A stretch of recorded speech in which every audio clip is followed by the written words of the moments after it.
क्योंकि हमें क्लियर नज़र आता है जब हम इंटरनेशनल इवेंट देखते हैं कोई से भी ओलंपिक के, उसमें हमारे पाकिस्तान के कोई प्लेयर नज़र नहीं आते। अब मैं अगर अरशद नदीम की बात करता हूँ, अरशद नदीम जब इवेंट जीता उससे पहले तो कोई भी नहीं जानता था अरशद नदीम को, ठीक है, क्योंकि यहाँ पे तो आपको पता है क्रिकेट हॉकी बस यही चलता है। हॉकी भी शायद कम हो गई, अब क्रिकेट की तरफ ज़्यादा ध्यान है।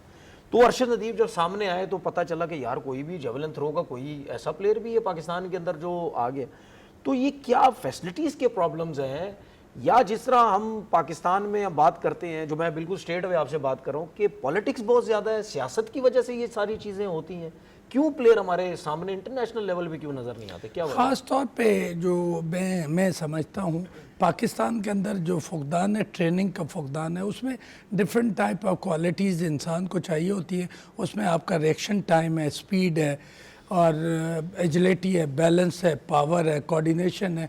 उस पे पाकिस्तान के अंदर कोई ऐसा क्रिकेट कोच या किसी स्पोर्ट्स का जो हायर क्वालिफाइड पर्सनालिटी नहीं है कि वो रिएक्शन टाइम इम्प्रूव कर सके या उसकी स्पीड को मेंटेन कर सके या उसकी जो बैलेंस और बॉडी कोऑर्डिनेशन, अपर और लोअर का कोऑर्डिनेशन, उस पे साइंटिफिक ट्रेनिंग पे वो नहीं जा सकता, क्योंकि हम देसी नुस्खों के ज़रिए ट्रेन किया जाता है।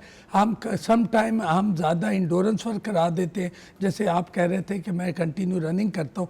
ओवर ट्रेनिंग करने से, कंटिन्यू रनिंग की वजह से भी एक मसला होता है कि आपके जो दो किस्म के फाइबर होते हैं बॉडी के अंदर, जब आप कंटिन्यू रनिंग करते हैं और स्लो पेस पे करते हैं तो फाइबर कन्वर्ट होते जाते हैं स्लो।